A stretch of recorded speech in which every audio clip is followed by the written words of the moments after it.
appreciate that. Well, good evening, everyone. Thank you all so much for being here tonight, both physically in the room as well as I know we have a lot of folks that are online. We appreciate everybody's attendance today. It's a little hot. Can you turn the reverb down a little bit? I feel like it's going to go out of control here in a second. My name is Andy Levitt. I'm the chancellor here at UW Oshkosh, and we are delighted to have you all here tonight. And of course, I will be welcoming our distinguished guest here just in a few minutes. But first, I want to thank the Whitburn Center for Governance and Policy Research here at UWO. They are our host. This is a center which has been in existence now for a couple of years. And the Whitburn Center's mission is to conduct nonpartisan, practical, applied research focused on evaluating and improving governance and professional management and public policy in Wisconsin and beyond. It's about good governance, small governments, good governance. And so that's what the focus of the center is. We're delighted to have a couple of board members here tonight. I'm going to just point them out here. We have Mark Roloff, who's our city manager here in Oshkosh. As well, we have Regent Emeritus Jerry Whitburn, who's with us here tonight as well. You may notice a connection between his name and the center. So Jerry really is the inspiration for what it is that we're trying to accomplish here. A former regent and also the person who hired me, which I'm very grateful for. So thank you for that. I guess you have to now claim that publicly, but there you have it. It's now my job. Oh, I want to just mention a couple other people here tonight. We also have County Executive John Daniels. John, where are you at? There he is right there. Yeah, like that. And then we have also Dr. Stephen Hintz, who started our MBA program here several years ago. So appreciate you being here as well. With that, and also Regent Emeritus Tim Higgins, who is not responsible for hiring me, but he did vote for me, so I appreciate that very much. Thank you for that. So now it's my job to introduce tonight's moderator, and that's Dr. Michael Ford, and he's the director of the Whitburn Center for Governance and Policy Research. And he is the Experimental Aircraft C.R. Meyer Endowed Professor in the Department of Sociology and Public Administration here at UWO. We have a lot of students in here tonight, and so I want you to kind of know how credentialed this guy is coming forward. He's a wonderful faculty member here. He has published over 40 peer-reviewed articles on public and nonprofit governance and one peer-reviewed book on education policy. In addition to his role here at UWO, he has served as an elected member of the Oshkosh Common Council, as a member of the Oshkosh Planning Commission, on the board of Clarity Care Incorporated, and as president of the Midwest Public Affairs Conference. He also writes monthly columns for the Public Administration Times and the Oshkosh Herald. Let me see here. Just got the last page of it here. His work has been featured on a variety of media, including Washington Post, the Houston Chronicle, Milwaukee Journal Sentinel, the Associated Press, and Wisconsin Public Radio. With that, let's please welcome tonight's moderator, Dr. Mike Ford.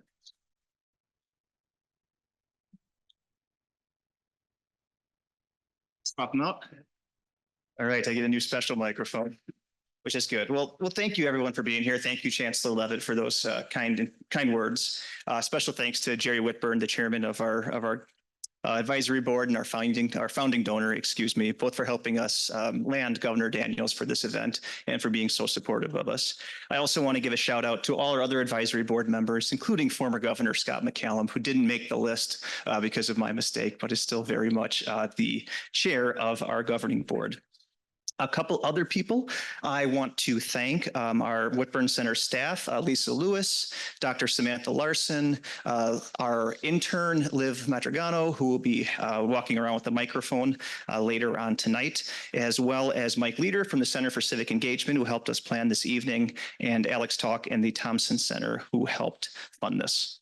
Now it's my distinct pleasure to welcome former Indiana Governor Mitch Daniels. Now, I'm going to go ahead and read your impressive bio here. So Mitchell E. Daniels Jr. served as a two-term governor of the state of Indiana from 2004 to 2012, and is the 12th president of Purdue University from 2013 to 2022.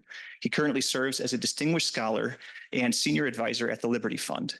At Purdue, Daniels prioritized student affordability and reinvestment in the university's strengths. He ended 36 straight years of rising prices by freezing tuition and mandatory fees at 2012 levels for all students. As a result, the total cost of attendance is lower today than in 2012, even without adjusting for inflation. Prior to becoming governor, Daniels served as chief of staff to Senator Richard Lugar, senior advisor to President Ronald Reagan, and director of the Office of Management and Budget under President George W. Bush. He also was the CEO of the Hudson Institute and had an 11-year career as an executive at Eli Lilly and Company. Daniels earned a bachelor's degree from Princeton's Woodrow Wilson School of Public and International Affairs and a law degree from Georgetown. He's the author of 3 books and a contributing columnist to the Washington Post. He and his wife, Sherry, have 4 daughters and 8 grandchildren. Now we'll invite you up, Governor Daniels, and we're going to have a Q&A, and we'll have about a half an hour at the end for all of you to answer questions. So join me in welcoming Governor Daniels.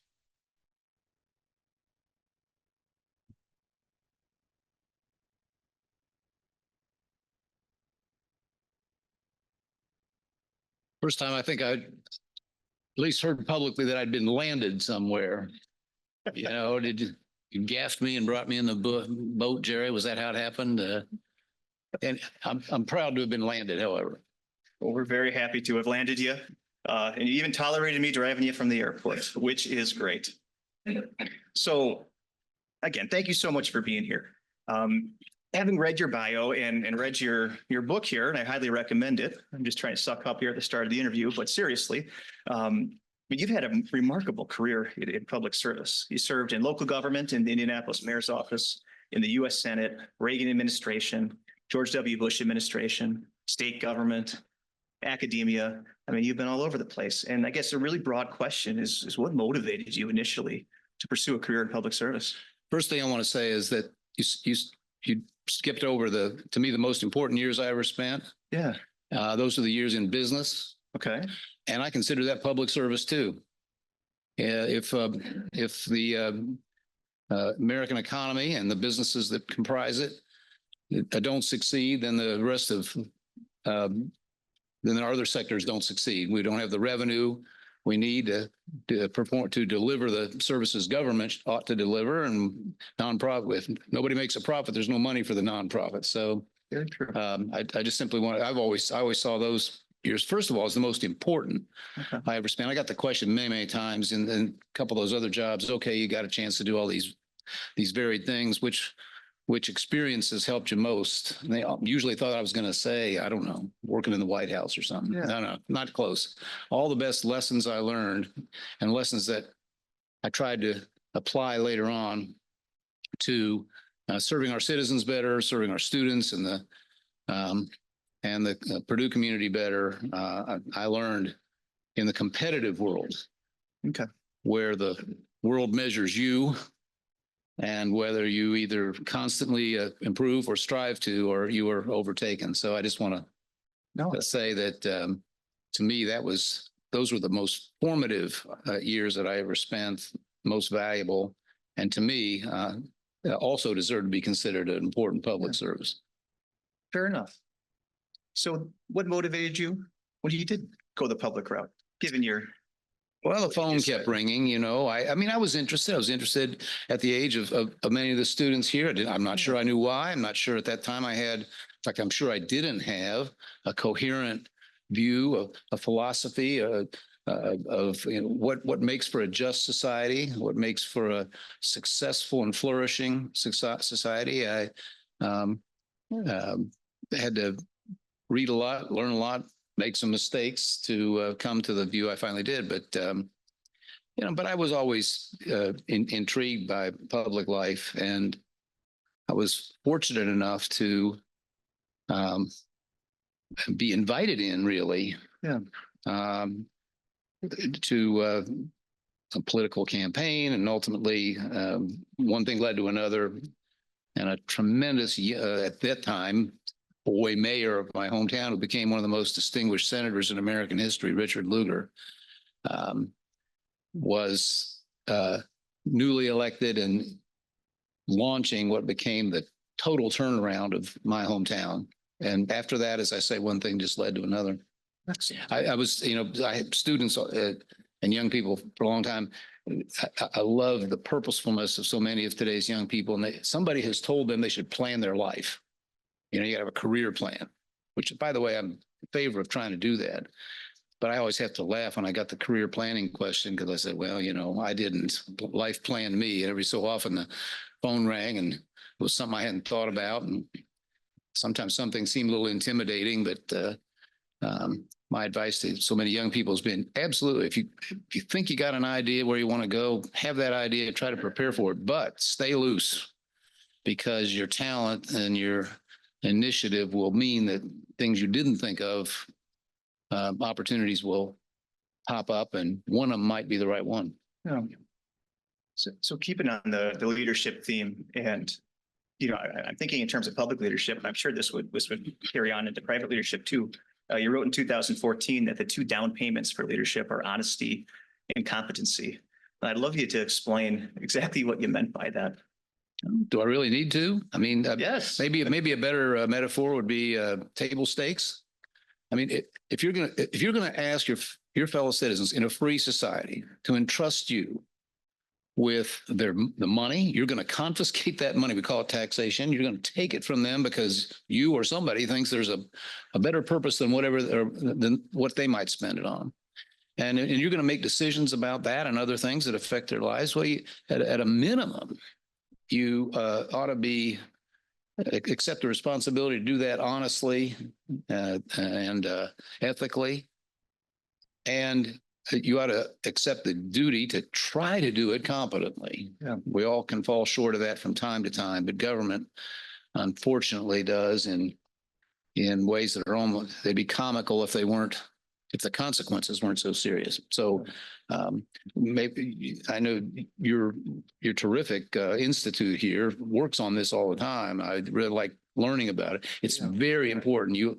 If you read any of my stuff over time, it's always bugged me that simple competence, the duty to try to deliver public services effectively is such an orphan issue. And people, as citizens, we like maybe we're just thrown in the towel, but we accept ineptness at every level of government in ways that we really shouldn't. So.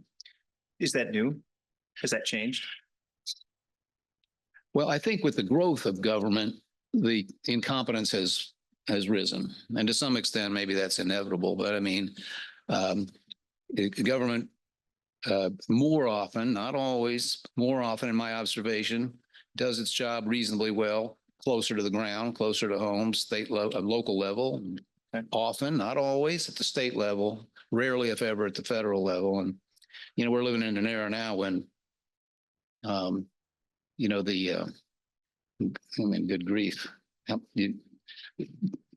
Student loan program, a 12-year disaster that gets worse every time they try to do something to it. The FAFSA business that they just went through is another colossal screw up. The charging stations that they can't build, the broadband they were going to spend billions on that none of it's out there yet.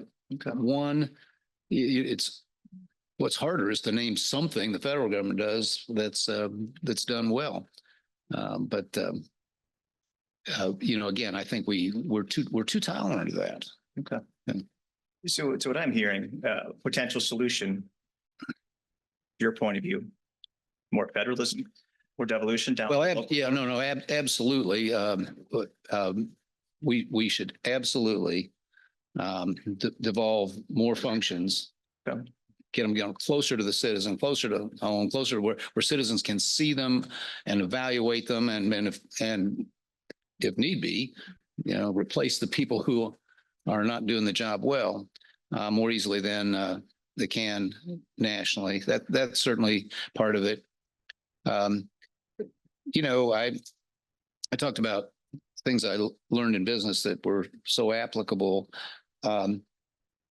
I used to do a lot of business with Walmart, where I learned their slogan: "If you're not keeping score, you're just practicing."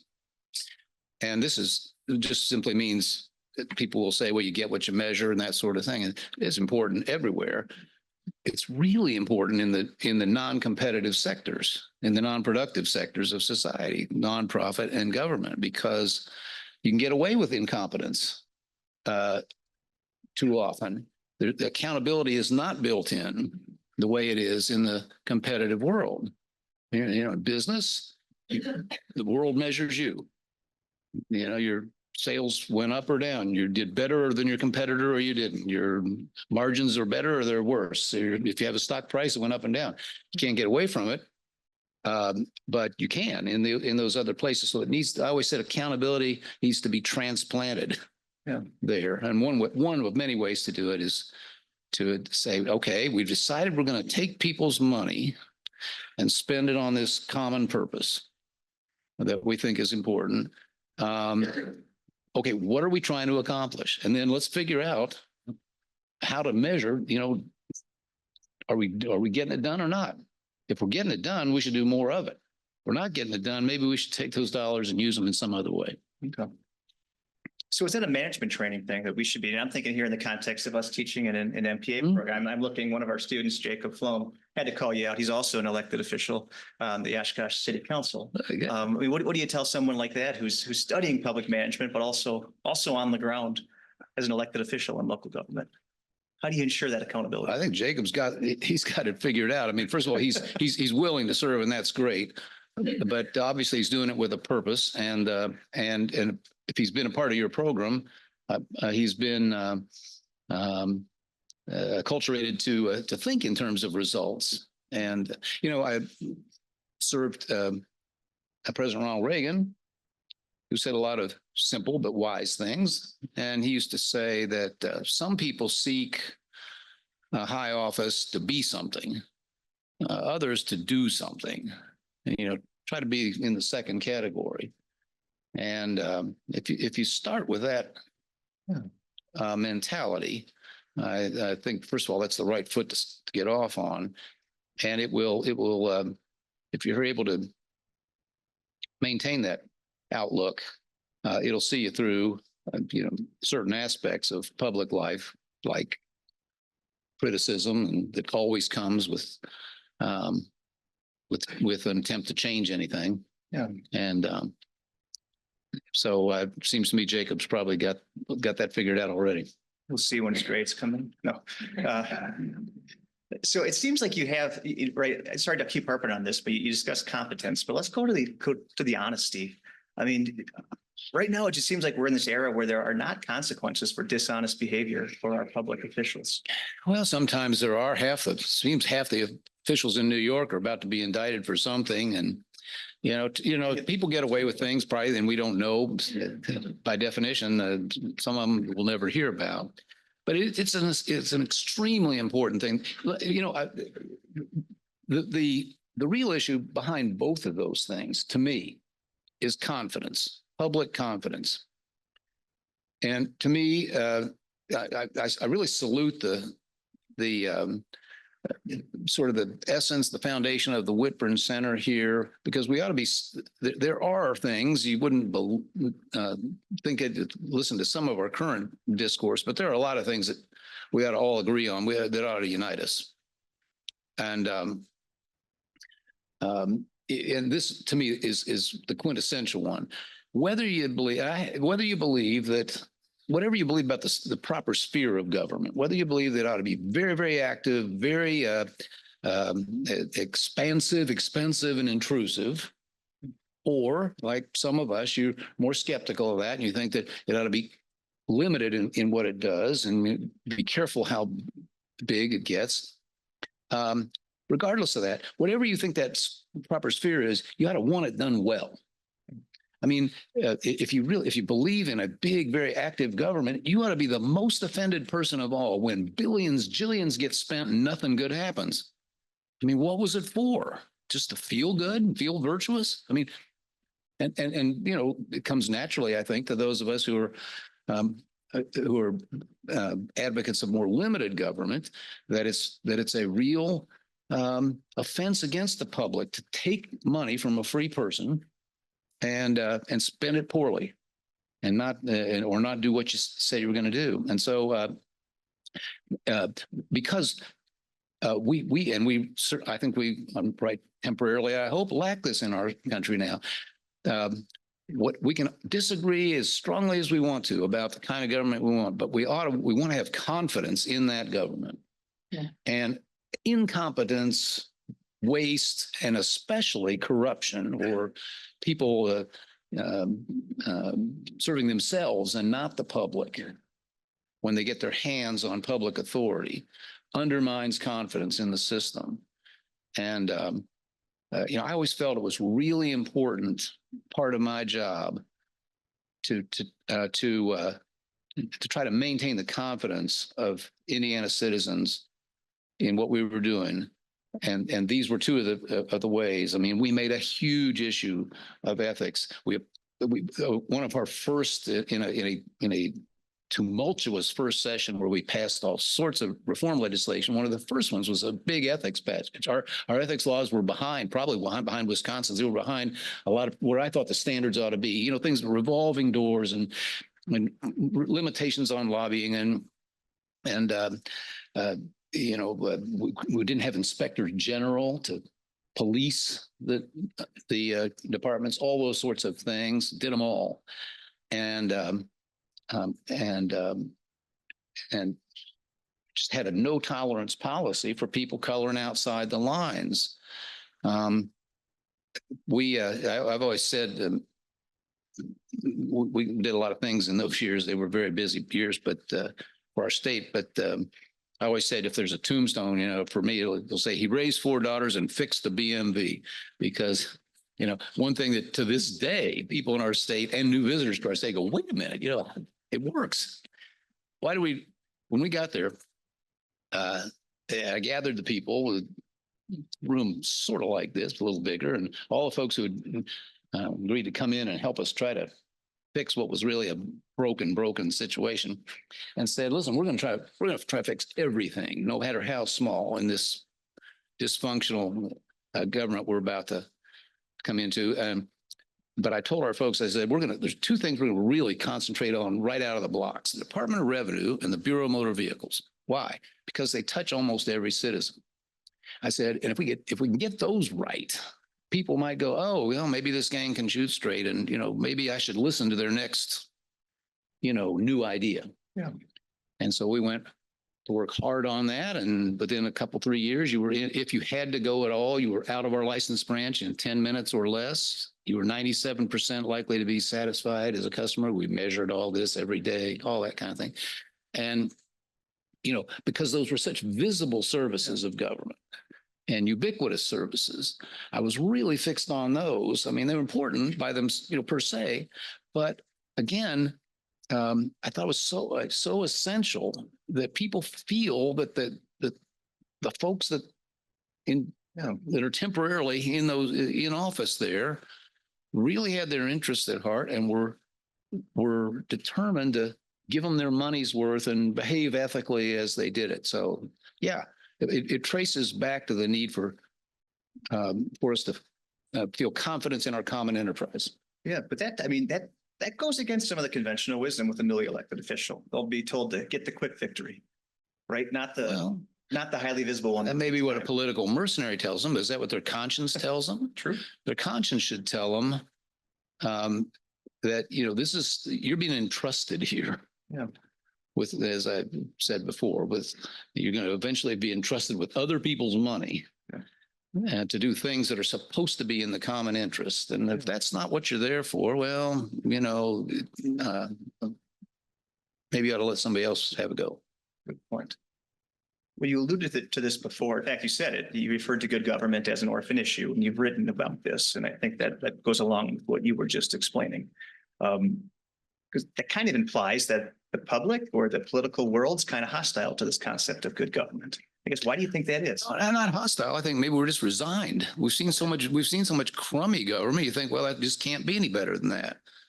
But, it can. Wisconsin has, you've had some great leadership in both parties up here. I think you're generally seen as a state that has high expectations and changes leadership if you don't think that your expectations are being met. But no, I think unfortunately we've become too accepting of what we ought not tolerate. How do we shake that up?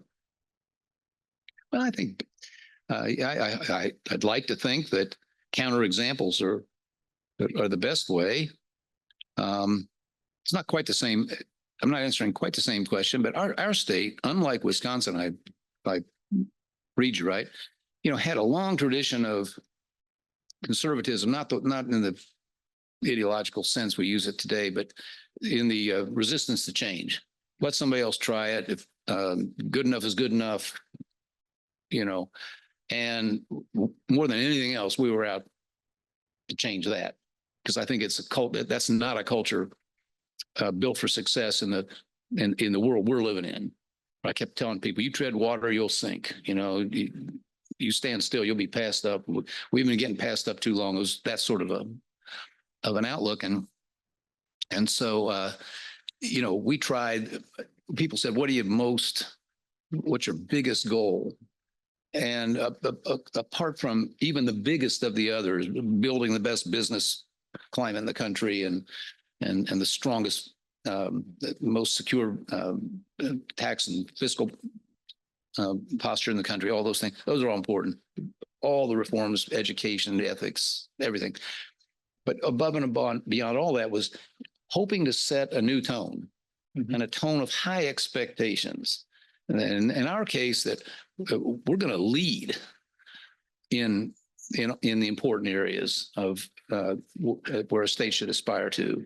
We're not going to wait on Wisconsin or anybody else to, and maybe come along behind. And I would have the same sort of example trying to answer same sort of answer to your question. Counter examples can wake people up and say, "Oh, it doesn't have to be that way." Yeah. Was there pushback? I mean, I'm thinking both to that, but also the ethical. Oh, well, ethical. Well, not really. I mean, nobody, I don't think, says, "Hey, let's have corrupt government." But there's a pretty small constituency for that, at least vocal. No, as a matter of fact, it was kind of very ironic. Our loyal opposition they walked out of the Indiana House of Representatives. We had brought this massive set of legislative proposals, along with a lot of executive actions that we took where that was appropriate. And so just for partisan reasons, they didn't want us to get away with too much, I guess. And they walked out. It was astonishing to me. They walked out over the ethics bill or package. It just, I guess, happened to be the one in front of them. But the public sort of shamed them into coming back, and we passed it all. But no, I mean, there wasn't pushback to that. There was a ton of pushback to almost everything else in the hall. Tim or somebody reminded me that, I've frequently quoted Robert Kennedy, Robert F. Kennedy, who said, "Progress depends on change, and change always has its enemies." And this is a reality that those of you who are here, and who I hope will, at least for parts of your working lives, give something to public service. Doesn't have to be something you do. In fact, I believe the best public servants are those who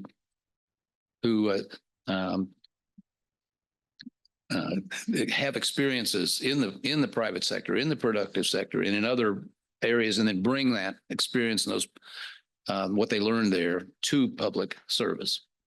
That's just a personal preference, but those who do, I hope you do approach it with the idea that I'm going there to do something, to make something better, lift something up, but you have to understand that absolutely implicit in that is you'll take some grief for it, because every change that's worth making is going to disrupt somebody, discomfort somebody. It's going to threaten somebody's credentials, it's going to jostle somebody's status quo. And so they do what's human to do, which is do everything they can to stop it. And that includes, if they think it'll help them, attacking you. And just, one of the hardest things I had to learn was that there's nothing you can do about it. I mean, it doesn't mean you don't answer out and out falsehoods and correct misstatements or of fact or something, but you have to accept at some point that it's a cost of doing business. Okay. And that one of the best things I ever did was quit reading newspaper clips or news summaries as news evolved. Because I'd get all worked up over it and want to try to answer. You could spend all day trying to do it and you wouldn't get it corrected. Yeah. In the meantime, there were things forward motion you could have made, progress you could have made that you didn't. So in that environment, after you accomplish something, a reform bill, and there's so much pushback, how do you bring people back into the fold that were pushing back against you after the fact? How do you articulate a place for them? Well, I don't, well, first of all, some of the biggest things we did, by the way, and maybe will be time to talk about this. I watch Wisconsin because you were one of the dwindling number of places that actually has competitive politics, and it may drive you crazy, or you may think that obviously has its unpleasant features. But if you hadn't noticed, it's now the exception, not the rule. 40 of our states have one party rule of one kind or another, and that's not necessarily, in fact, it's not healthy at all.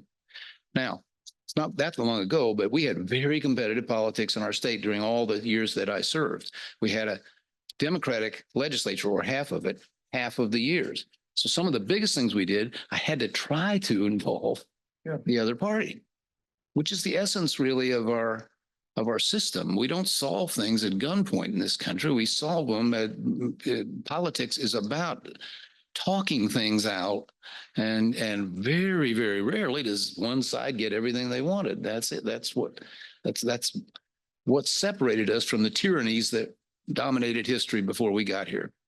And so, a lot of times that meant giving somebody else the credit. Let the world think it was their idea in some cases. There were examples like that.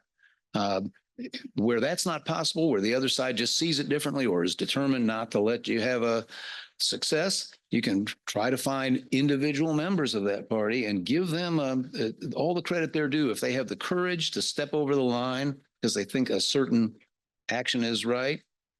One of the biggest things we did, it's a fascinating case study, and I won't take your time with it, but we had like most states do, we had huge infrastructure needs. And it's really important to us. Our nickname is the Crossroads of America because of where we're situated. We're a distribution, manufacturing. So if you're the crossroads, you better pave the intersection, I used to tell people. And so we did something that shouldn't have been controversial, but it turned into a huge fight. We leased a toll road, an existing toll road, to a private operator who actually knew what to do, and we have a vastly better toll road because of it.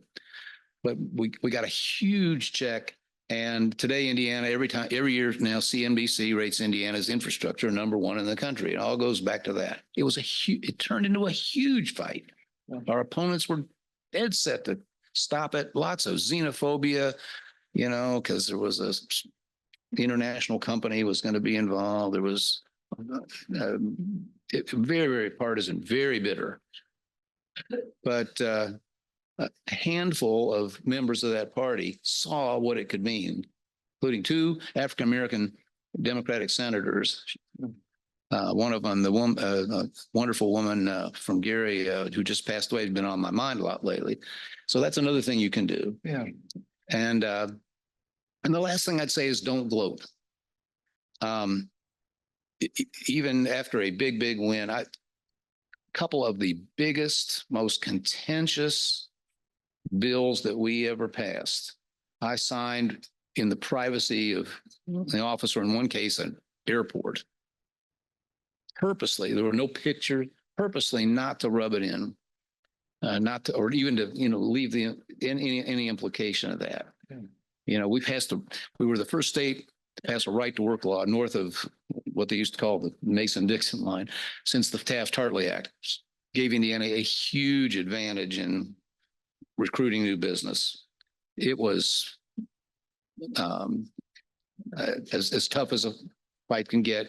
You had you had kind of experiences, I guess, like it's up here a couple of times. State House packed with people being bussed in from other states, to tell our legislators how to vote and so forth. And when it was over, I was coming back from somewhere, and I was in as I say, a little airport waiting room. That's where I signed the bill. I'm not sure there is a picture. And so I guess those are some of the rules. Okay, good stuff. Well, now I want to push you on something that seems inconsistent with your good government message. So I'm reading your book, and I get to one of your columns you wrote where you say transparency's gone too far. Government transparency's gone too far. Again, that seems wildly inconsistent with the idea of good government, responsive government. I'm just curious what you mean by that. Well, consistency. What is it? The hobgoblin of little minds. What's that? Did you say have a little mind? Yeah. Well, I don't think it's inconsistent. Let me explain what I do think about it. Yeah. So, I mean, first of all, transparency, of course, important. We got awards for it. When I was working for my second, as I usually say, serving my second sentence in the federal government, when I was working at OMB early in this century, here's unlikely. I mean, a strange bedfellows thing. I teamed up with Ralph Nader. Some people here remember who Ralph Nader is. Because we agreed that it would be really important to put every contract the federal government signed on, up for public examination. Who got the contract? What are the terms? Who else bid? That sort of thing. And so, and at the state government, we won all kinds of awards for that. So, I mean, yes, of course, the public should see the decisions that were made, but not necessarily how the decisions were made. And so, this idea that the press or the public ought to be in the room while people are trying to work out what some of those compromises I was talking about. I mean, that just think about it for a minute. There's a reason that the Continental Congress operated the Constitutional Convention operated behind closed doors and didn't take minutes, because they had duke outs, of course, over all the big questions that formed the Constitution. And yet they understood that when it was over and maybe somebody else had won some of the big arguments, if there was going to be a new nation conceived in liberty, they were going to have to go out and advocate for it. And if that whole thing, there are just certain of those discussions, if you really want to get to what people keep yearning for now, why can't we work together? Why can't those folks, stop beating on each other and go get something done? Those things can't be done on the 50-yard line at Lambeau Field. You got to be able to. Was it J.P. Morgan who said something? Said you're doing that behind closed doors. He said, well, that's what doors are for. And so there's a very important purpose for that. I'll tell you what I think was a big wrong turn. All, with the best of motives, the ones you just outlined. Yeah. And that's when somebody decided that emails were documents, and that, like public documents, that all of them ought to be available, to the whole world to see. Well, they're not documents. They're conversations. And yet, people are very constrained if they actually say what they think, hey, Mike, what if we split the difference on this? Somebody takes them apart publicly because somebody goes in, accesses that email. I think we've carried public meetings way too far. I see a lot of subterfuge. Turns honest people into deceivers. They skulk around and have conversations. The law, some states' law says you can't. The regents or the block and quorum law, whoever it is, have to all be done in public.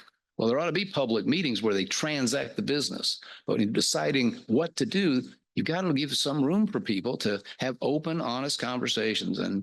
And I'll give you one last example. I watched, and you can watch, the number of people who are willing to apply for, let's say, judgeships or appointments where they all have to be done in public. You know, some college presidents have to be interviewed in public. Well, what happens is half of the really good people you'd like to have just don't put their name up or something like that. They can't do it, professionally or reputationally or so forth. So you whittle the pool down and you lose good people who simply don't make themselves available. So for all those reasons, and I could give you examples of things where we found a way to, I don't want to say evade, but, operate somehow within the laws, really important achievements that would never have happened if we had slavishly, agreed to do the whole thing in public. You put, especially elected officials, you put everything out in public, they don't negotiate, they posture and play to the gallery, and you don't get anywhere. Okay. So fair to say you think it's hurting compromise? Yeah, I do. I mean, and I think you can have tons of transparency, more as a rough guide. I guess what I blurted out a little bit ago, the decisions can be made in public, but deciding what decision to make, you have to leave some room there for people to have give and take and be able to be honest with each other and not worry that before the meeting's over, some idiot is tweeting it all over the internet. So I could talk government all day with you, but we're going to have to pivot to higher ed. So I got the chancellor sitting right in front of me here. So no secret, you had options. There was speculation you were going to run for president. You had private sector options, and instead you accepted the job as the president of Purdue University. What inspired you to do that? Well, I wasn't inspired. The phone rang, and it was about the last thing. I told him no 2 or 3 times, but I'm so glad. I'm so glad it came along, and I'm so glad I did it. And it was a terrific experience, but I didn't plan it, and I didn't scheme for it, and I didn't see it coming. And for quite a long time, I thought it'd be just the wrong move to make. It was not at all. People used to ask me as I got closer to the end of the previous job, people said, "What are you going to do next?" And I said, I'm trying not to have any idea. I wanted to, let me finish this job. I want to, we're going to work to the very last day. Then there'll be time to sort it out then. And I said, I don't know what it'll be, but it'll be in the NDB zone, by which I meant none of your damn business. Meaning, I was all those years of being in something where people think they should know where you are every minute and who you're talking to every minute and read your emails and all that. I was ready to be done with that. Didn't quite escape, but no, I mean, the short answer, I guess, is that when I really sat down and thought about it, given the kind of University of Purdue is and could be even more so in this world, this information age, this age where technology and science is driving economic success, societal success, national success. I couldn't think of, when I stopped and thought about it, I couldn't think of a job, a chief executive job. By then I was sort of accustomed to those. In the state that where my feet are planted, they could do more other than the job I was leaving. I couldn't think of a job where if you did if you performed well, you might advance those goals more. And so that's kind of why I went to Purdue. And I saw it could be an economic engine for the state. It could train the sort of young talent that Indiana and the nation needs so much. Norm Augustine, famous businessman and public servant, had just led a national commission the year before on dangers to the American economy and competitiveness. A bunch of very specific recommendations. Number one was, first thing we got to do is graduate at least 10,000 more engineers a year. I go, well, okay, let's see. We did this right. Purdue could handle the first 7 or 8%, somebody can pick up the slack. And so that's the sort of thing we did. Okay. And, it was very, very fulfilling. And I think we have reason to believe that we advanced the ball. This may be MPA professor Mike talking, but when you got there, I mean, how do you size up a job that big? I mean, where did you begin? when you walk Yeah, in? well, I didn't know anything, and I was so wrong about a bunch of things. Like what? You got to give us some examples there. Well, here's one. They were on a track which I thought was the right track to become more selective, and they were the student body had been managing it down slightly, about 28,000 and change, I guess, the year that I showed up, and smaller than it had been, and not for the wrong reasons. The wrong reasons, which some schools I think were pursuing, was ratings and all that business, rankings. No, their graduation rates were not as good as they should be, and the idea was, we're not doing a student a favor if we admit a student who can't make it. And Purdue has maintained, this was a big goal of ours, to continue maintaining rigor. It's harder to get a good grade at Purdue than it is at almost any other school you can name. And so, but I was wrong about that. And it didn't take me long to figure it out. Now, wait a minute. First of all, we're a land grant school. We were put here to expand. They will open the doors of education to the broad middle class and the rest of society, not just the elites who were going in the 1860s. And back to what I said before, our mission's never been more important. The nation needs exactly the kind of people, the talent that we specialize in. And so we headed the other direction. And today there are over 40,000 students there. And by the way, graduation rates are up. The standard, the academic readiness of the students applying keeps going up. We thought if you get bigger, you'll inevitably be taking students slightly less ready, and no, it hadn't worked that way at all. And the standardized tests, GPAs, quality of the schools they graduate, high schools they graduate from, keep going up even as we got bigger and bigger. But I was dead wrong about that early on. Okay. Any early mistakes you think you made? Oh, sure, on a daily basis, I guess. Too many to remember. But by the way, I in the bottom, there's this dog-eared legal pad. It's been in the bottom drawer of 3 or 4 different desks or workstations now, where I try to write down the big mistakes, because I don't want to lose sight of those, and because you don't want to repeat them or something analogous to them. But yeah, of course. But I think we got more right than wrong. There was a very legitimate concern for a couple reasons when I was announced in that position. One was just maybe he's just using it as a temporary holding place, as he's really interested in other things, politics or so forth, which was not the case. I wouldn't have taken it if I wasn't fully committed to trying to do it well. But another one was, but the guy didn't know anything. He's not lived in our world. And that was true. But that's not always a big detriment. In particular, I would contend in a sector like higher ed, which clearly was then. You can clearly see it now. It was pretty obvious 13 years ago that some things were problematic. Cost was out of control. People were starting, even then, if they look closely, to question the value. Are these young people, did they really learn what that diploma says they learned?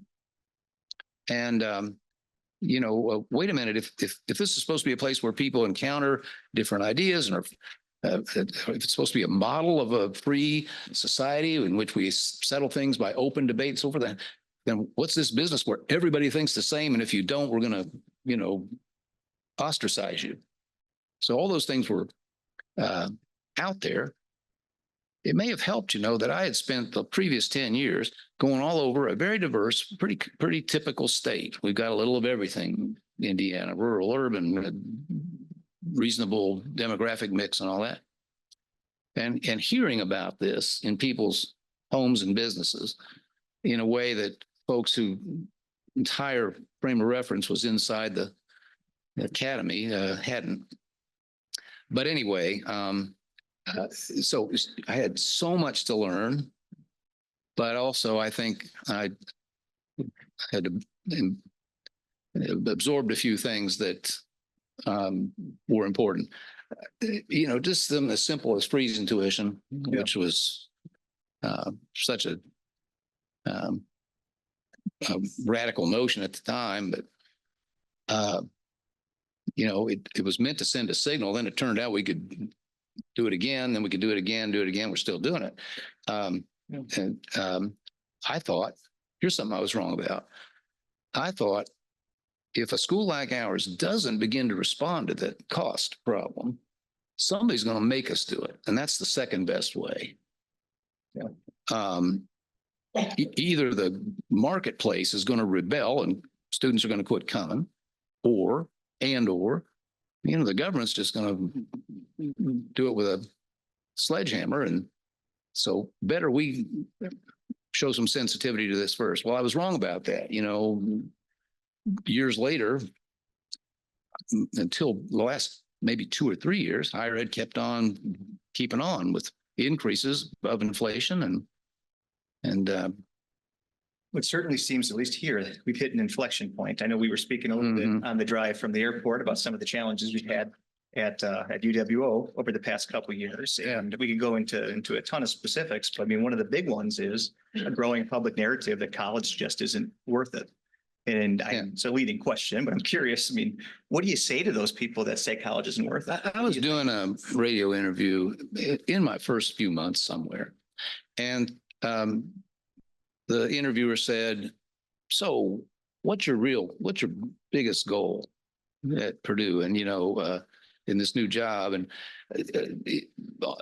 impromptu, I said, I said, "We're out to deliver higher education at the highest proven value."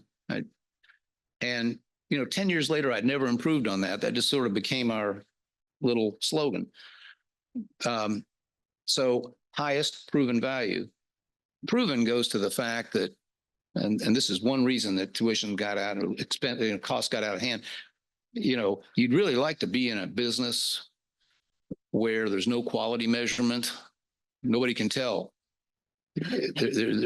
Nobody really can tell. Is a B in chemistry at Notre Dame, did you actually learn more or less than somebody who got a B in chemistry at Madison? And so forth. And so because of that, people associated cost with quality. Well, if it costs more, it must be a better school. Well, that game was beginning to run out even then. So, at our university, students, or a sample of every class, takes a critical learning test on the way in. They take the test on the way out. We hope we're finding that they're actually gaining ground in that area, but we accept the responsibility to prove that what they're paying, that our students are paying that money for, is actually delivering. And there are other measures, but that's the big one. Now, value is the big question. So what's value? The basic equation of life is quality over cost. Both are important. And we invested heavily in quality, and we worked hard, as I said, to fight grade inflation and analyze it, keep it in front of our faculty, and explain to our students, it's a good thing. The world will know that your 3.1 is probably tells them more than a 4.0 from a school where everybody gets 4.0. But then cost, of course, was the other part of that. It's so simple and obvious, but you didn't hear the word value, and I didn't hear the word value in higher ed till maybe the last 5 or 6 years. Then now it's all you hear. It should have been all along. Since you brought up your GPA test scores, another thing you've written about was universities getting rid of the SAT, ACT as requirements. And you said, I hope I'm quoting you accurately, that you wouldn't be in favor of that, but you do think schools should prioritize grit. Well, that's two questions, but you're right on both. No, we didn't give up standardized testing, and we're not. I said I can't say that anymore. Purdue did not. You can. Well, I do still have a formal relationship with them. I guess I can use the first person. But anyway, Purdue has continued to require standardized testing, and will. for empirical reasons. It's not dogma of some kind. We look at it very intensely every year. What's the purpose of the admissions office? To find students who can meet our standards and succeed. And we look at it every year. Our statistical whizzes, poured through all the data, and there was no combination. There is no combination of criteria. We look at other things too, of course, GPA, quality of the school, what kind of school the student came from, quality of the essay, all that. There's no combination of criteria that omits standardized testing that is nearly as predictive of success in graduation as the algorithm we use that includes it. If you've noticed in the what I considered a sort of rash and basically irrational or maybe even ideologically driven flight from standardized testing. Now, of course, we had COVID where there are practical reasons that kids couldn't, there weren't testing centers, all that. But on the backside of that, a lot of schools said no, and now they're coming back. The Berkeley faculty demanded the reinstatement of SATs. MIT reinstated SATs. Princeton reinstated SATs or ACTs and so forth. So, I mean, that's good news, by the way, because people in this society seem to have a hard time ever admitting they were wrong. And in a few cases, and this is one, I didn't hear any apologies, but I did hear, but you did say people reversing field, and Lord Keynes once said, when I find I'm wrong, I change my mind. What do you do? That's a classic. I like that one. Well, let's talk about online education. I can objectively say that we have the best online MPA program in the state of Wisconsin. Right. It's also the only one, which makes it. So it's also the worst one in the state of Wisconsin. Well, I'm the glass half full. Oh, okay. Guy. We are the most graduates too, though. That's a metric. But one of the things you did that got a lot of controversy and still talked about, and was very influential, is you acquired Kaplan University, or Purdue did when you were there, and launched Purdue Global. I guess what inspired you to spearhead that, see that opportunity, and Yeah, well, there was opportunity is the right word. There was some opportunism involved, but what motivated me was that anybody could see that online education, it might or might not, and it has not, and a good thing it has not, supplanted, as some people thought it would. It would, technology would just sweep away as they said, sage on the stage, the professor in-person education, which I think is still an essential part of a high quality higher education. But anybody could see that online needed to play a bigger role, and we were just not getting it done. We were tripping all over ourselves. I made a practice of writing up a self-evaluation over Christmas break and giving it just to the board. And I tried to be as tough a grader as I hoped all our, Chem E professors were. Yeah. And 3 years in a row, the worst grade I gave myself was for our failure to make real progress in developing online courseware and learning the techniques of effective online education, really delivering for the student. So that was a piece of it. And meanwhile, I was watching and learning. I had been on the board I'd been talked into being on the board when I was in public office of WGU, which is one of the earliest and biggest Western Governors University and online outfits. And that's the first exposure I'd had to any of that. That's where I came to understand, holy smokes, there are twice as many adults out there who started college and didn't finish as all the college students on all the four-year campuses that we pay so much attention to. It's like, at the time, it was like 36 million to 19 or 20. It's still about that ratio. It's amazing. And I'm not talking about people who never tried college. I'm people who went and didn't finish. And at that point, I thought, well, they got some advantage out of it. No, data say they didn't. What they got out of it, they got almost no advantage in terms of career advancement. What they got was cost and probably some student debt, you know. So the big societal problem and a big opportunity, because there's a ton of talent out there. And if those folks can get to a credential and get to a new set of skills, their life gets better, and the economy gets better. We're a land grant school. Yeah.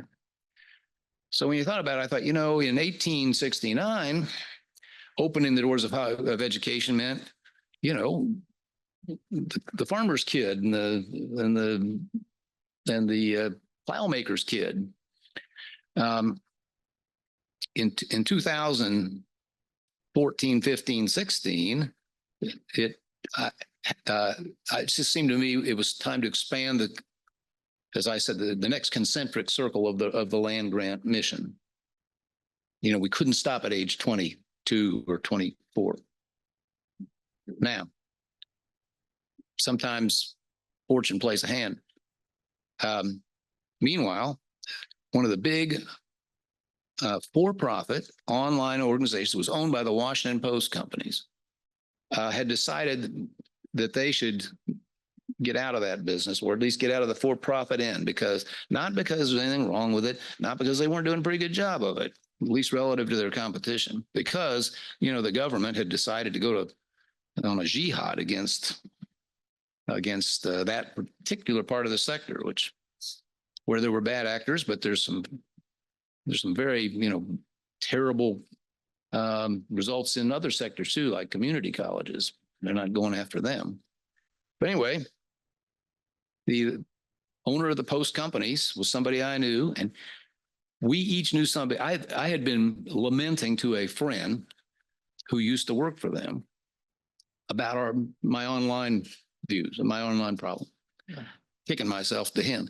And he talked to him, to Don Graham. So Don Graham calls me up and he says, this is probably going to be the shortest phone conversation you have this fall, but by any chance.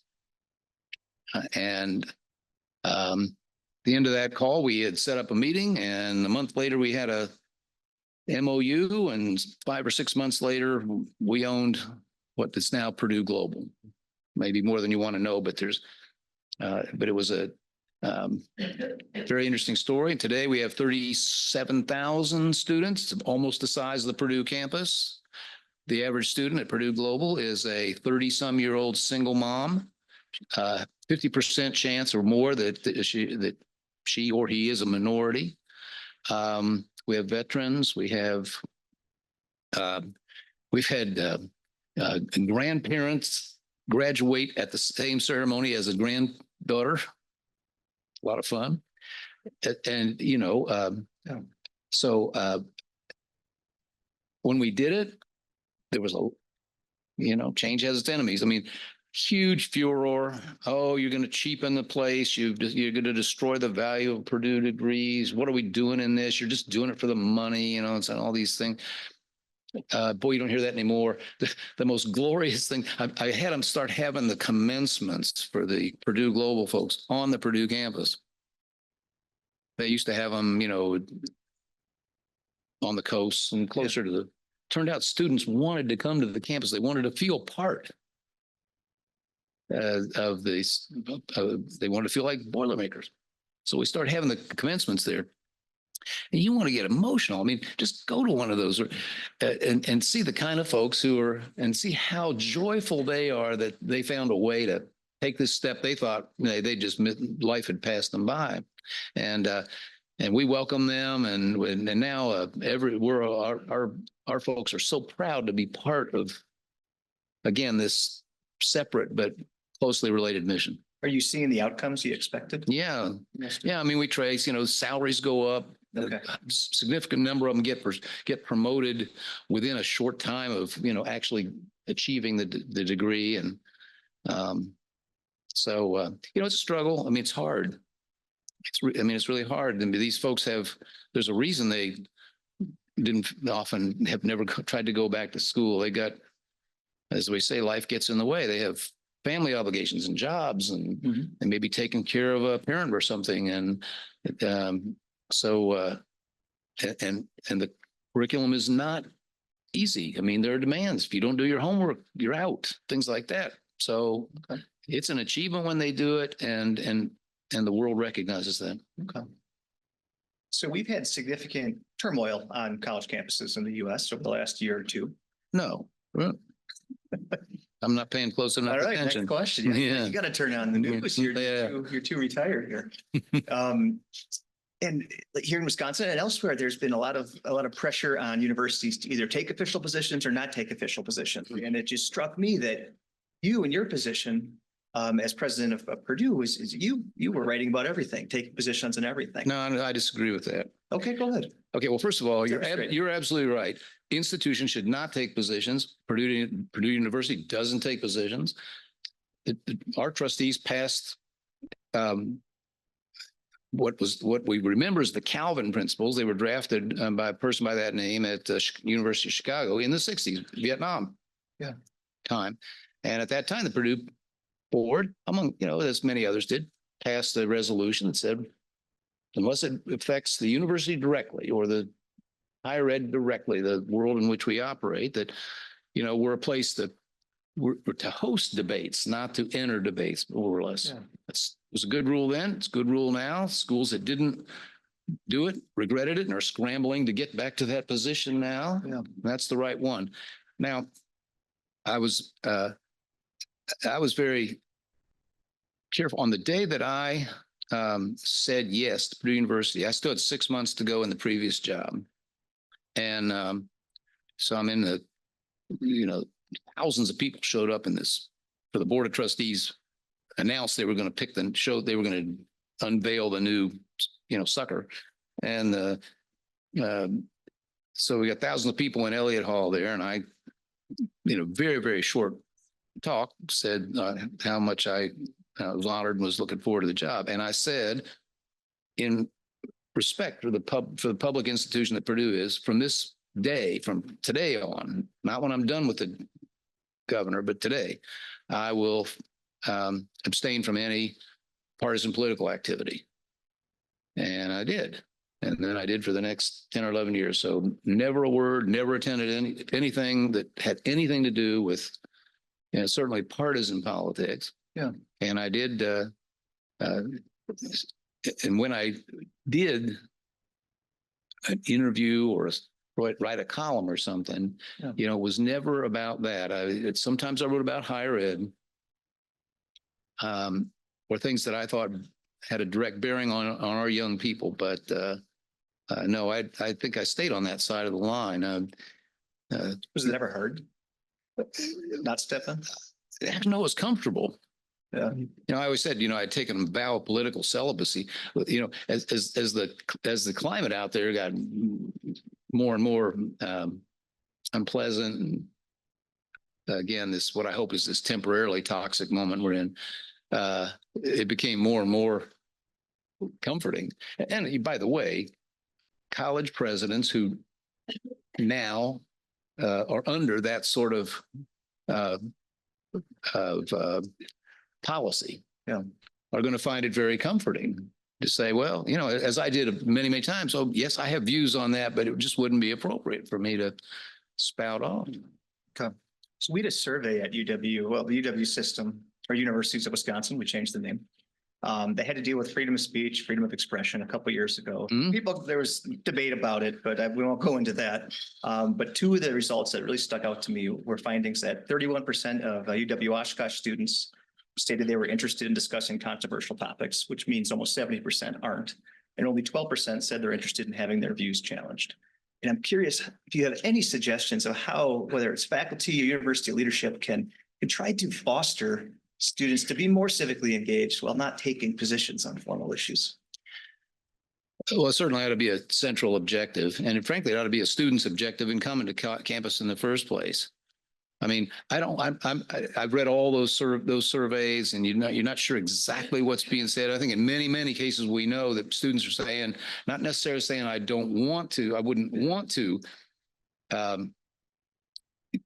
have be in a debate or hear views different than mine. They're saying I'm afraid to because of what can happen in a cancellation world that we've been living in.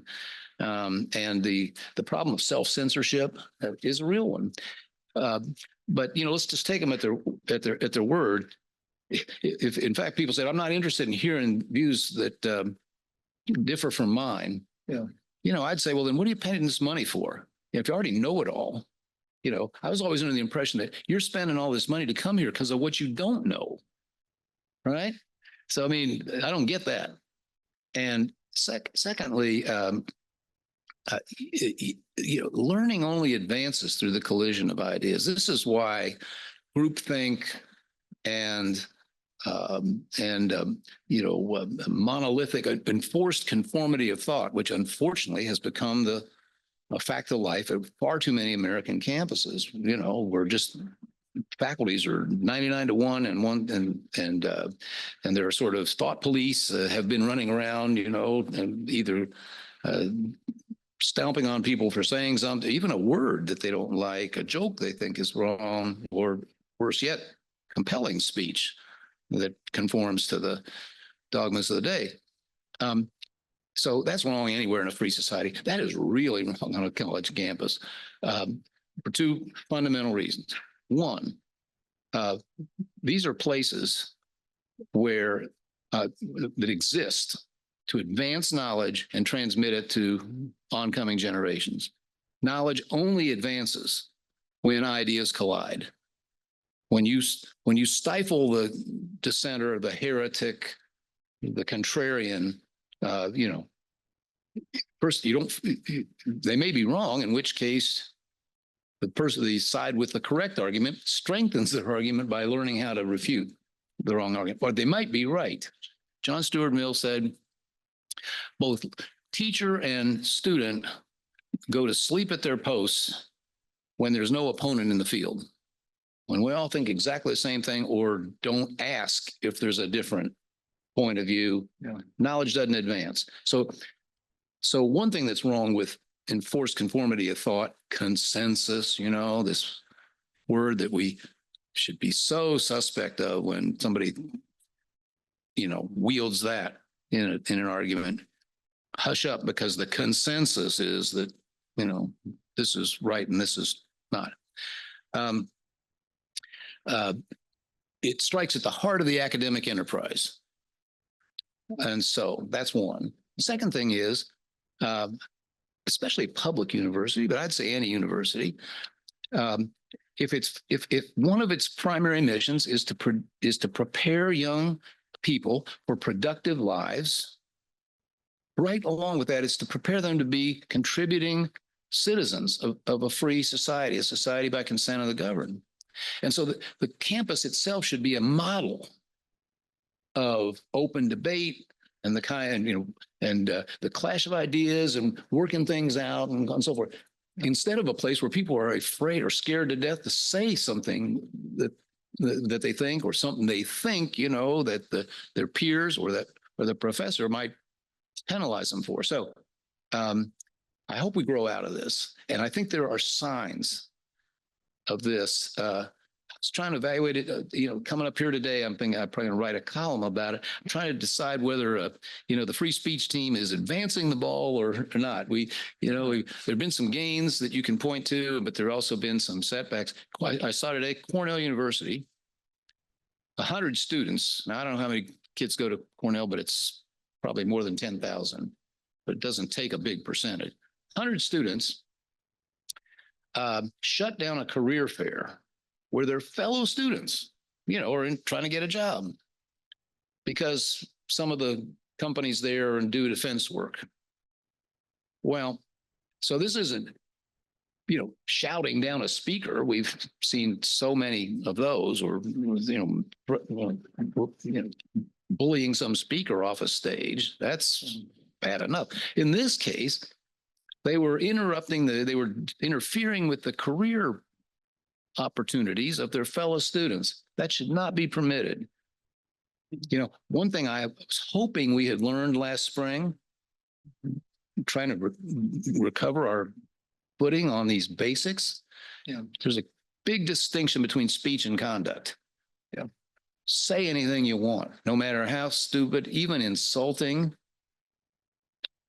But conduct that interferes with somebody's ability to go to class or, go to work in the campus building or go to a career fair, no.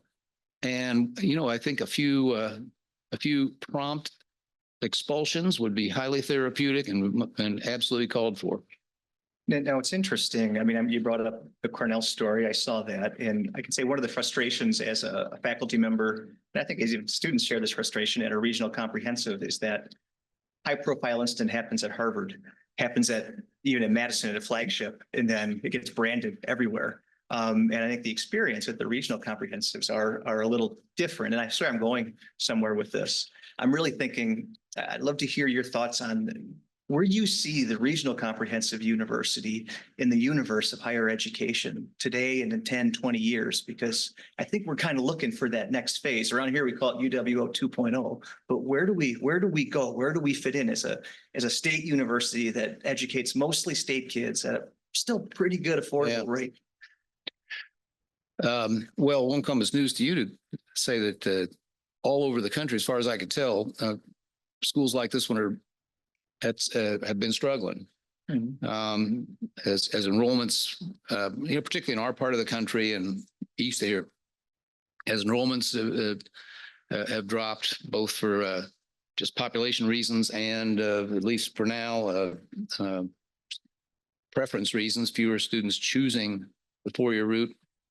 And meanwhile, if I read the data correctly, the bigger schools are maintaining their enrollments, and some of it's got to be coming at the expense of the regionals. I know that's the case in our state. Mm-hmm. Schools in our state, I'm worried about some of them that have made major contributions, and we need them, but they're probably hurting worse than you are. So I think we've got sort of systemic problems here that will continue to be headwinds. I don't have a magic answer other than to work very hard on value in the way we discussed it earlier. And there's some great value, I'm sure here, and a couple of our comparable schools at home. I think a student gets a great education. They're probably living closer to home and saving money that way. I'm sorry, living near the school and saving money that way. But it's a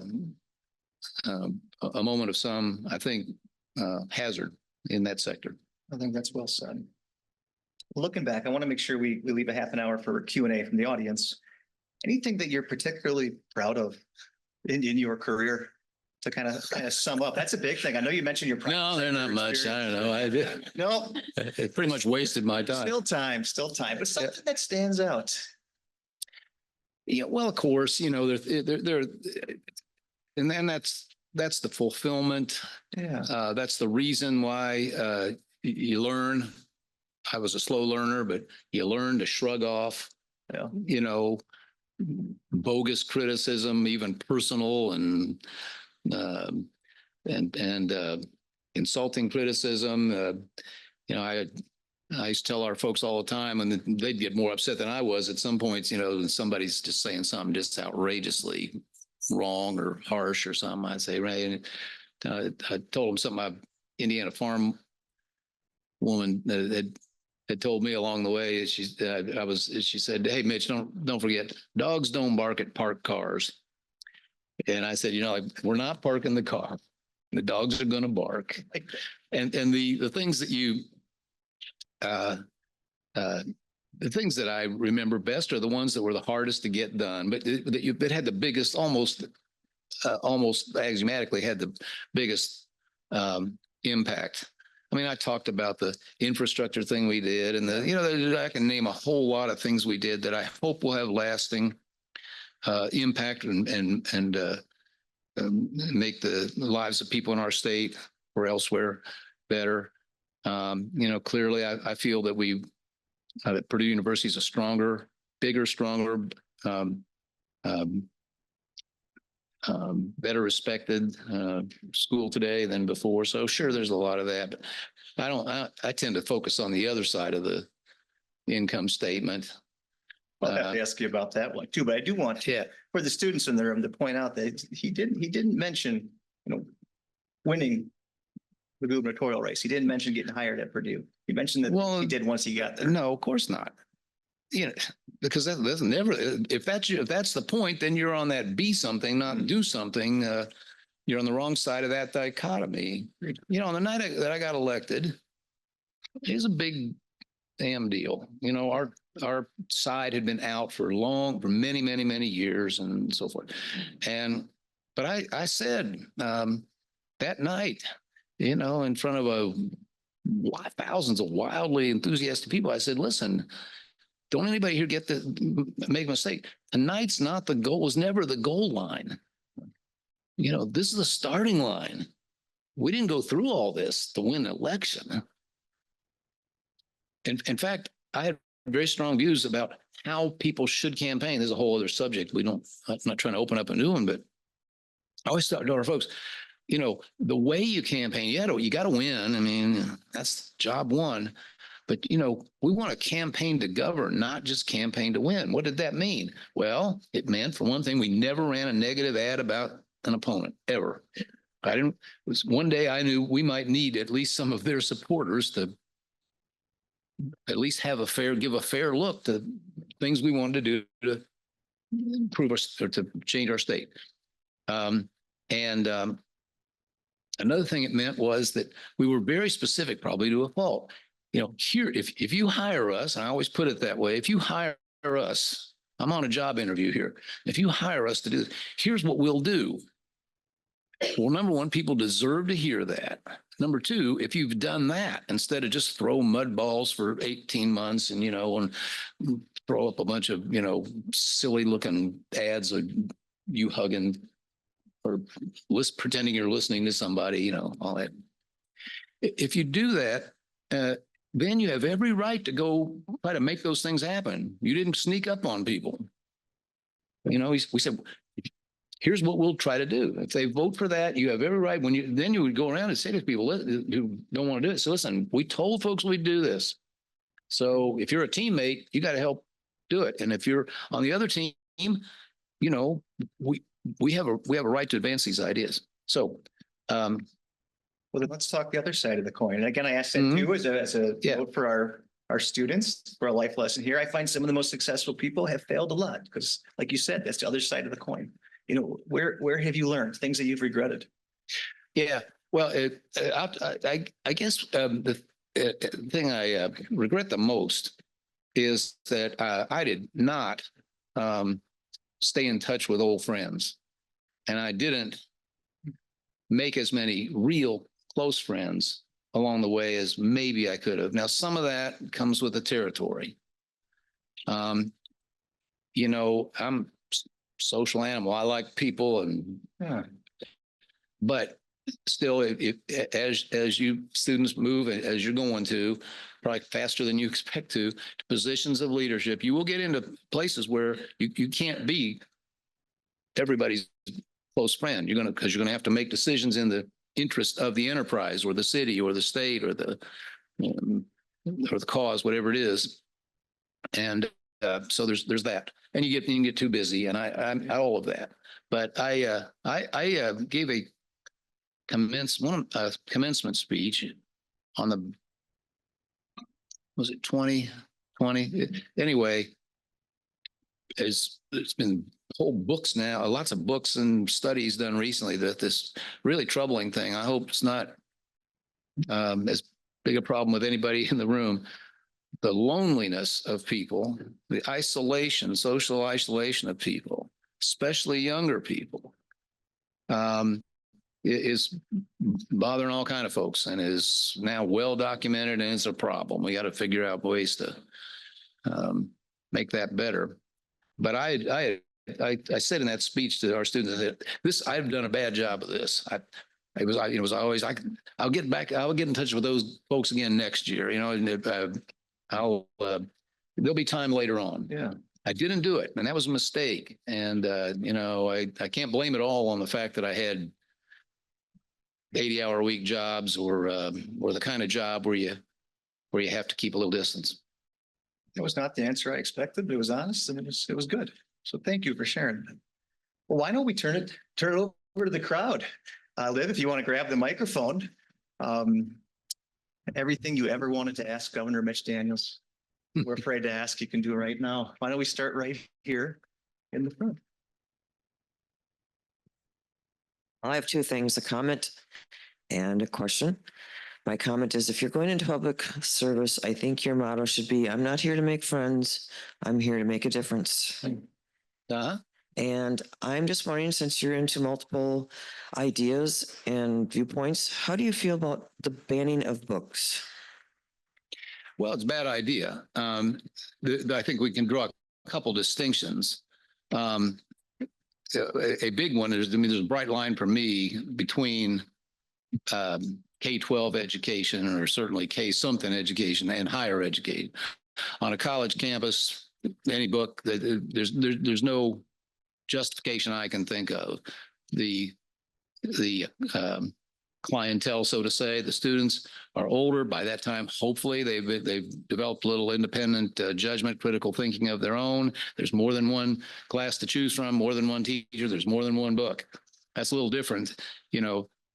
People talk about banning books when they're talking about maybe a second grader shouldn't be exposed to certain things. I think there are limits there that are entirely appropriate, and communities ought to make those decisions on their own. But that's not banning, but the book is still available somewhere. The question is whether there are some limits, at least for younger people, that aren't appropriate. And I can justify. I don't call that banning books.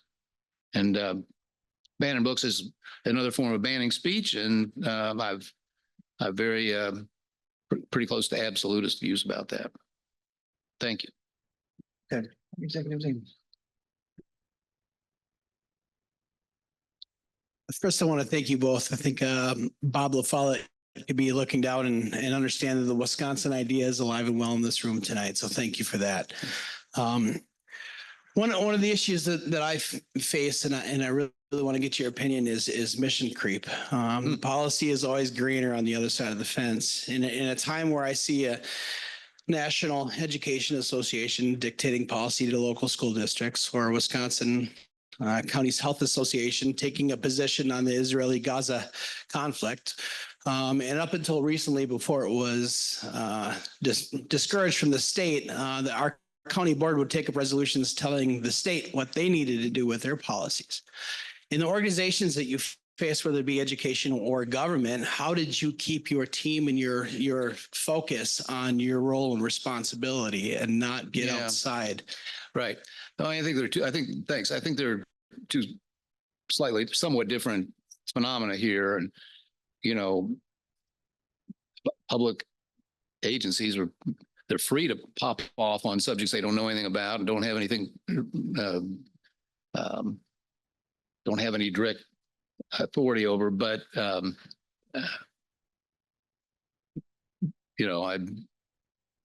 think they're wasting their time they could be better spent on their real assignment. Now, mission creep is a real issue. It's a natural tendency of every bureaucracy. And, the most effective, or I would say the most responsible outlook, let's say for a nonprofit entity, is to go out of business, to be so good that it solves the problem that it came into existence to have a sincere concern for. Of course, nobody wants to do that. Because you can't admit success, you can't admit progress, because then what do we do next year? Or we won't be able to raise as much money and so forth. So that's one reason. It absolutely requires somebody to exercise some discipline about it. And I was constantly swatting down ideas to start a little something here, another center a little here. In fact, one of the best things I think anybody with a given that kind of responsibility should do is constantly look to prune the bush, or at least challenge. What are we doing now? You know, Andrew Carnegie, the great industrialist, and later gave all his money away, great philanthropist, one of the greatest we've ever known. But when he was running U.S. Steel, had a meeting every January 1st or some right around New Year's, and said, okay, boys, back then it was boys. Okay, boys, what do we throw away this year? That was the first question. And that's always a good question to ask. What are we doing? Government never asks this question. But it happens in business too. It happens everywhere. What are we doing that just isn't working? What are we doing that, hey, we pretty much did that. It did work. We don't have to keep on. We don't have to expand it. And what are we doing that might be working, but there's an opportunity cost? There's something we could be doing that's even more valuable. And so I think you have to constantly be vigilant about that. And on the other side, if you have big goals, I always tried to tell the folks I was working with, look, we want to shoot 50 caliber here. We're not here to shoot BBs. We want to always have a big 1, 2, 3 goals in front of us. If you have those and you concentrate people's attention and efforts on those, it tends to hedge against people, with so much time on their hand, they go try to invent the new gimmick. Big problem. Good questions.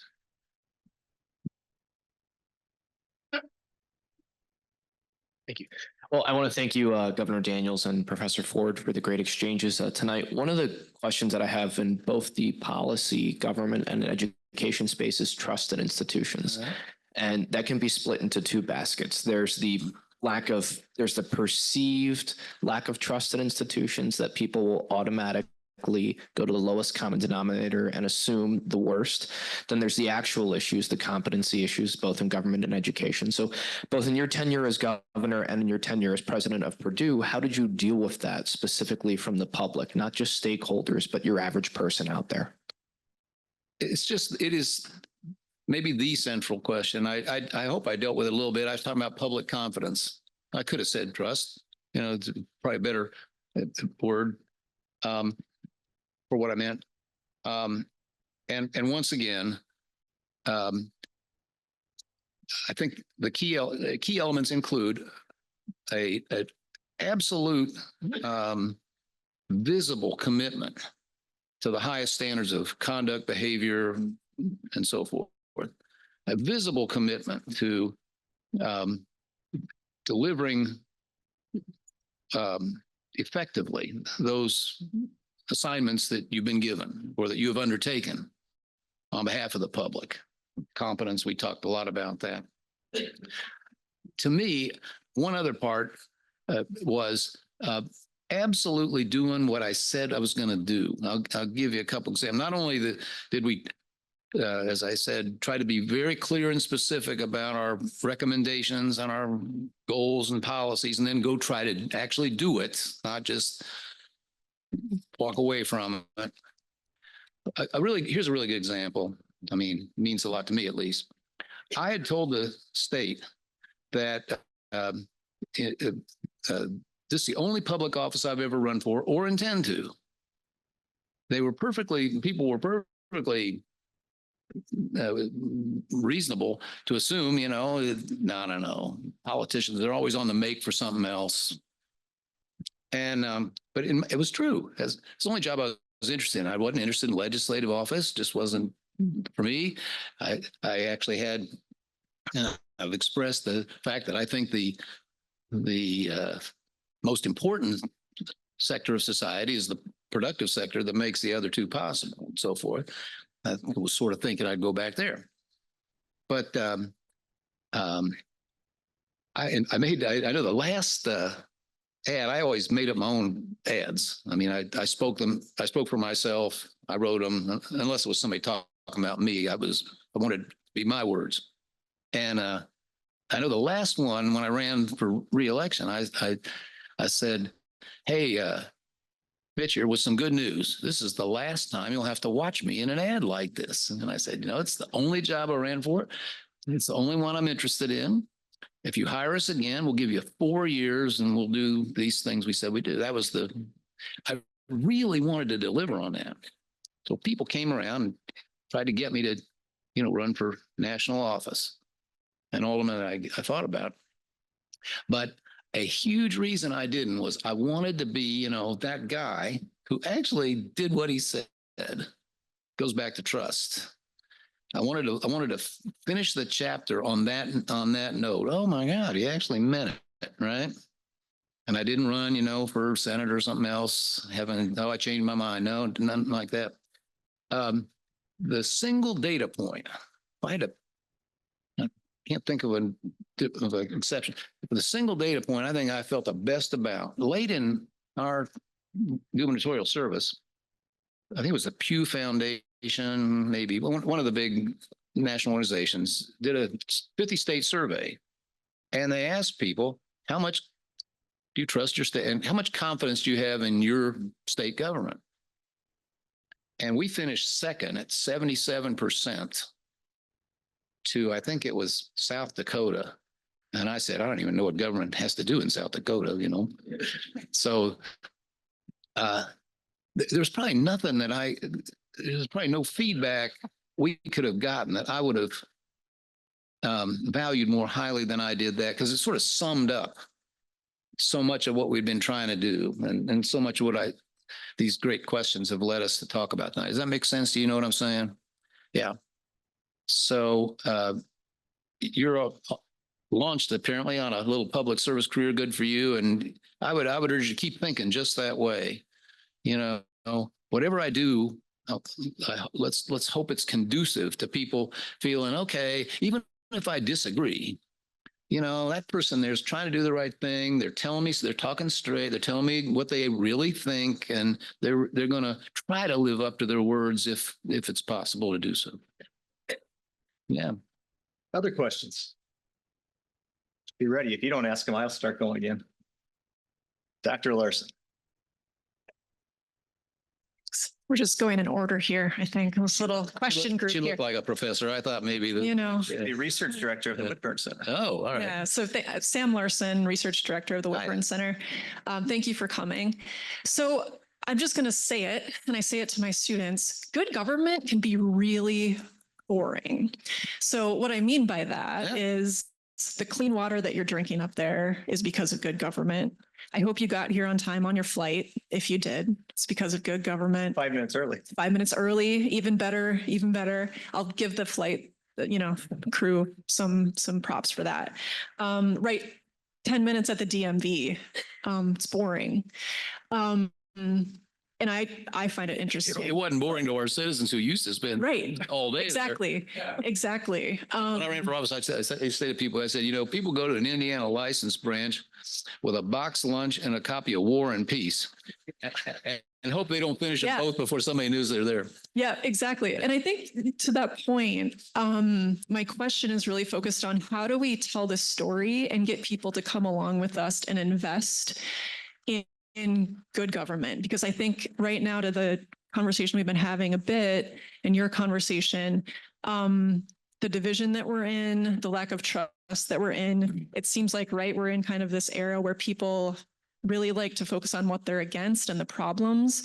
And I think with the Whitburn Center, we're trying to focus on cross-partisan, partisan solutions. So how do we get there? Yeah, well, I think centers I love this, what I've learned about your center and its conception, and every state should have one. And particularly, by the way, I particularly like the fact that you concentrate on local government, because you can make an immediate difference there. I mean, that's an easier human scale, and you get at it more quickly and all that. As I said, here's a role for you're probably already performing, but finding the good and praising it. There are examples, and people need to know that and have those held up. And on the other hand, say, but maybe here and here and here, we're not achieving what the public deserves, and we shouldn't accept that. I mean, it doesn't have to be said with the sort of vitriolic in the vitriolic fashion that's in fashion right now. But you can be firm about it. I mean, doggone it, people should not be, as I said, resigned or tolerant of this.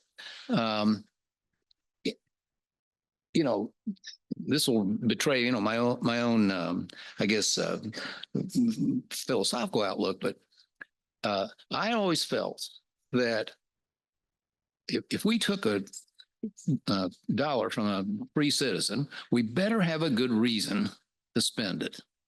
I used to play this little game in like high school classrooms. I visited a ton of them, and I'd go around and say, anybody got $5 bill?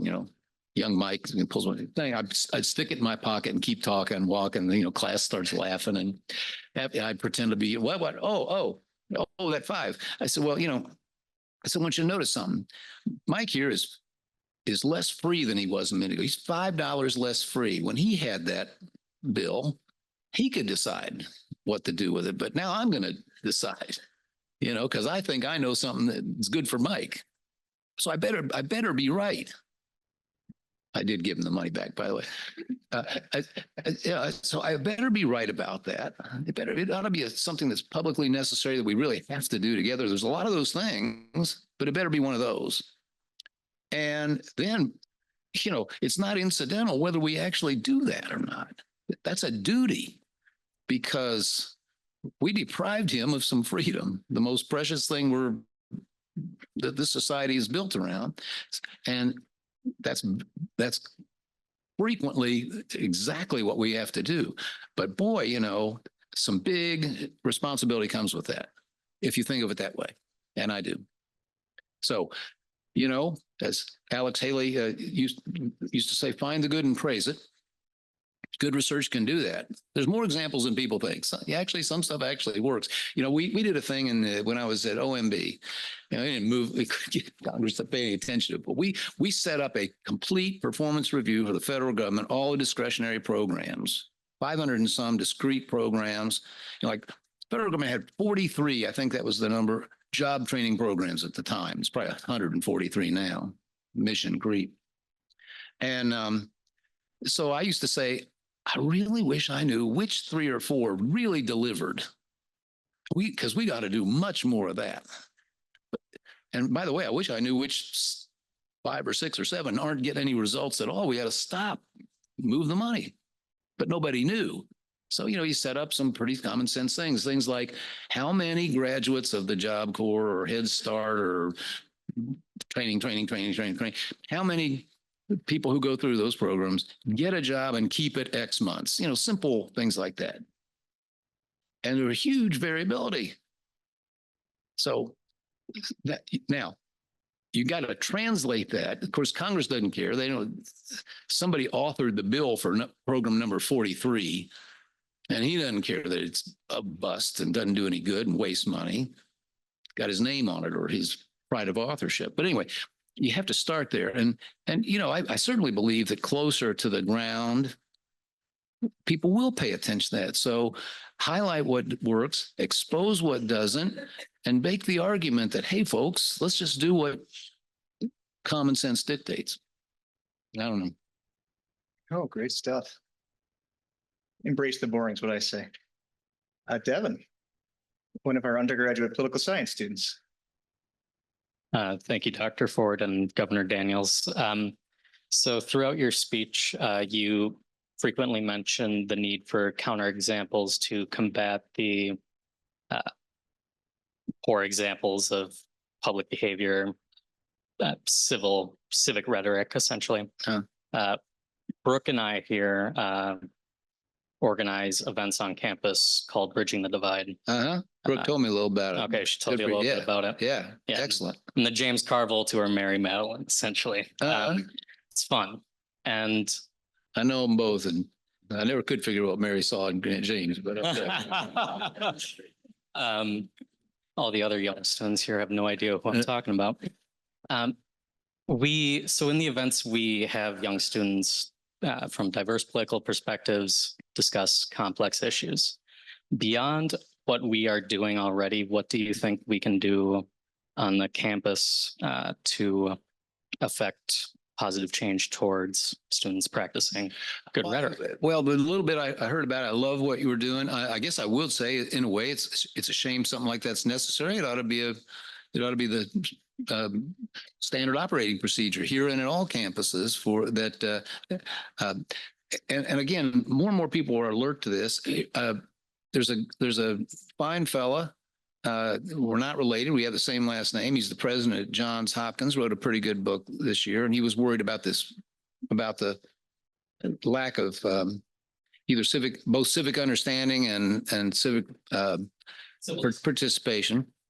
And one thing he pointed out, I hadn't thought of this, debating societies was once one of the major extracurricular activities at every school. Like it absorbed lots and lots of students. And,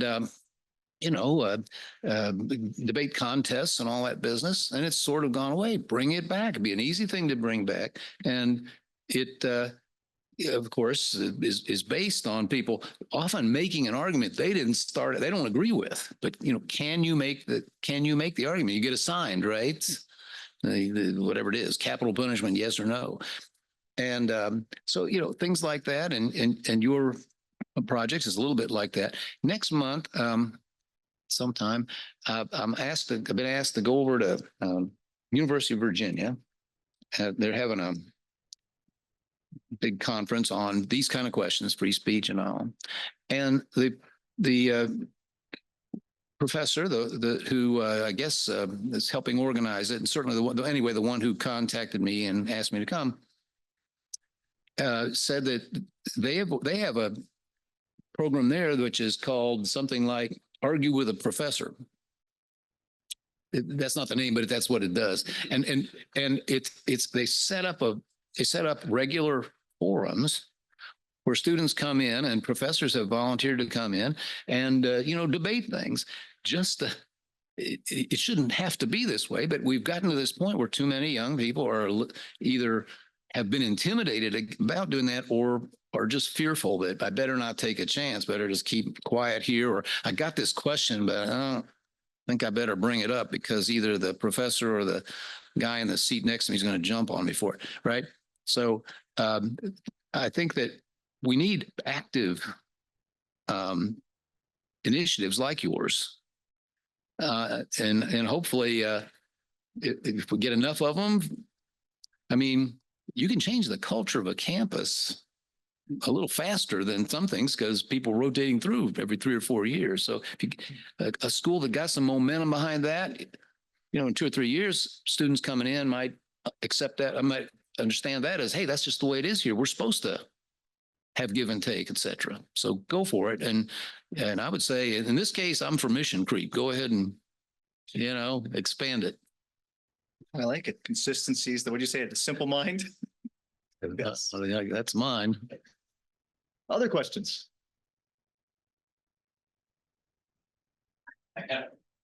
Please, Devin.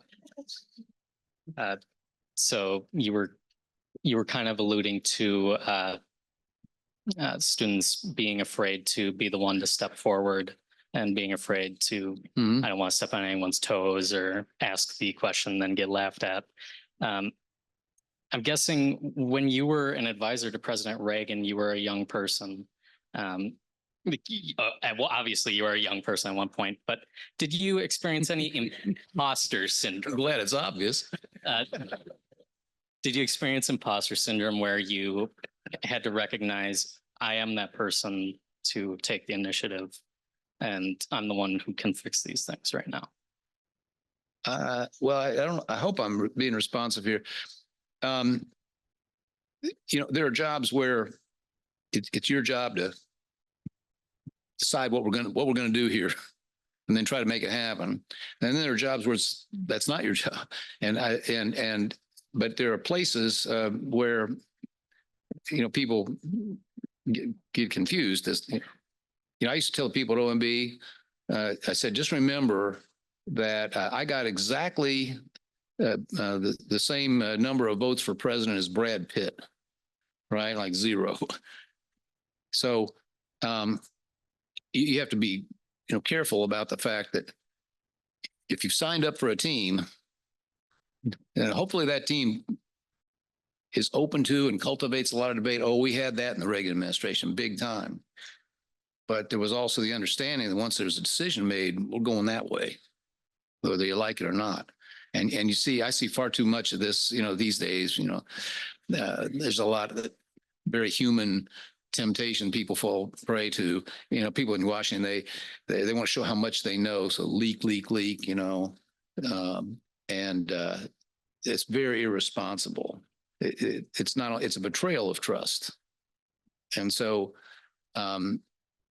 you'll, on your way to one of those jobs where you're responsible for deciding, you'll probably have the other kind of job. And remember your responsibility. Ultimately, if you've signed up and you've been given a role in a cause, in a campaign, in an administration of some kind, ultimately you're there to make happen what that entity is committed to making happen. Am I answering your question, or do I? Yes, I suppose my question really is about, you see that position open, like city councilman. Yeah. Stating it, no one's running for it. What was the moment where you saw I could get on one of the empty?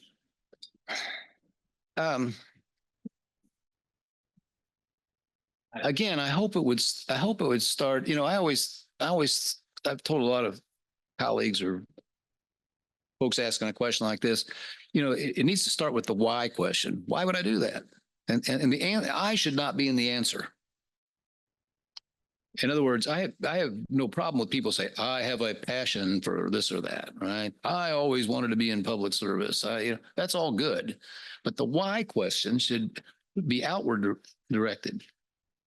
What's wrong with this town? Or what is, how could we be a lot better place here? What problem ought we fix? And if you need to start with that. And then, then you should ask yourself, now, am I really the guy? Am I the right guy? Maybe Brooke here would be better at that. And I should encourage her to do it. That's a different matter. But I guess that's at least that's the way I think about it. Hey, look, we're all human. We all have ambition. That's good. That's just fine. But when you get, especially when you're thinking about, again, asking your neighbors, asking your fellow citizens to entrust you with authority and their dollars and all that business, the right place to start is with a why that has to do with them or us, not me. Or so says I. Thank you. I guess one last question. Well, this is actually more of a comment. You talked about wasting taxpayer dollars. I would just like to say that I think the defense system and the war machine are some of the biggest waste of taxpayer dollars. Well, we do waste a lot of money there. It's a very important problem, and it's subject for another seminar. But on the other hand, I will say, and this is that we've gotten ourselves into a very bad pickle in terms of our national security situation. The first duty of any government, whether it's President of the United States or the mayor of Oshkosh, is the physical safety of the people to whom you're responsible. And for the first time in a long time, I don't like coming to this conclusion, but we are, and there's all sorts of much wiser, more knowledgeable people documenting this on a daily basis now. We have allowed ourselves to get into a pretty precarious position, and that's a problem because we've also outrageously disserved the young people in this audience and all of the rest of the country by spending trillions of dollars on ourselves. I'm talking about people my age and the next generation down, and passing the bills along to them. If we didn't borrow that money and invest it in the future, you could make some case for that, at least up to a point. So now we've got two problems. We've already spent ourselves broke, and now we have this, I'm afraid, this obligation. But everybody who is worried about national security would agree with you that the way we do it now and much of what we spend is grossly misspent. And that's a disservice. That's a very serious incompetence of government of the kind we've talked about. Well, any last comments for the crowd before I wrap things up? They can't wait to get out of here. Why do you want to prolong their agony? No, I just want to say I enjoyed being here very, very much. I'm very impressed with the first of all, with the center and its operations. And as I said, every state ought to have one. And I don't think too many do with exactly the same mission. So that's really, really good. And the university itself, press on. I do believe that at a time there's the shakeout in higher ed is going to continue, but it needn't come to a place like this. You're obviously performing a very valuable service, and if you have to take some hard decisions to keep the ship upright and solve it, do it. But much of higher ed is not delivering value, but when it does, there's nothing more valuable. And you're clearly one of the schools that meets that test. So thanks. Well, thank you. Let's give a round of applause. Thank you for coming. And quick plug for everyone, if you're interested, if you've really enjoyed this conversation, which how could you have not? It was excellent. October 8th and October 15th, the Whitburn Center is hosting, along with the Wisconsin Alliance for Civic Trusts, 2 de-escalation trainings to help people navigate difficult political conversations. One's at UW Milwaukee on the 8th, one's at UW Green Bay on the 15th, but both are virtual as well. You can go to our website and sign up for those. And October 21st, we're having a session about how to get to an MPA. So if you're an undergrad looking to figure out how you're going to go change the world, sign up for that and meet a couple of our MPA grads and find out how to make that happen through our MPA program. So thank you very much, Governor Daniels.